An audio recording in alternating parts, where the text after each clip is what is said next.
Actually నేను మా ఆయన ఇద్దరం కలిసి గాలిపటాలు ఉందామనేసి బయటకు వెళ్ళినాం. సో అక్కడ చిన్న షాప్ కనిపించింది, అక్కడ ఆగి చూస్తాం గాలిపటాలు. సో అక్కడ చూస్తే చిన్న గాలిపటాలు ఉన్నాయి. సో ఎంత మంచిగా అనిపించిందో నాకైతే.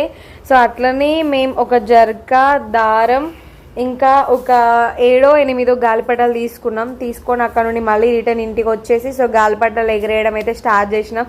సో ఏంటంటే మా ఆయన ఎగిరేస్తున్నారు గాలిపటాలు. సో అపోజిట్ వాళ్ళు సో మాంజా యూజ్ చేస్తున్నట్టున్నారు. సో మేమేమో మాంజా యూజ్ చేయొద్దనేసి మేము నార్మల్ థ్రెడ్ తీసుకున్నాం. సో అట్లా ఇంత గాలిపటాలన్నీ తెంపేసిరు, దగ్గర 3 గాలిపటాల దాకా తెంపేసిరు.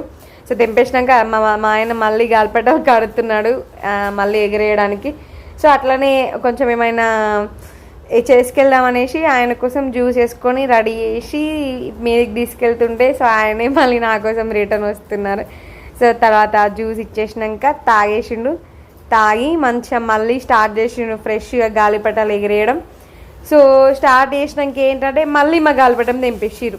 ఇక తెంపేసినాక ఇదేంద్ర ముచ్చట అని సప్పటి అంటే ఇక ఆపేసినాం అక్కడికే. ఇక ఆయన కట్టిండు, మళ్ళీ ఒక గాలిపటానికి దారం కట్టిండు కానీ ఆపేసినాం. అసలు 300 రూపాయలు పెట్టి గాలిపటాలు, ఆ జర్క దారం అవన్నీ ఉంటే సో కనీసం 30 నిమిషాలు కూడా ఆడలే.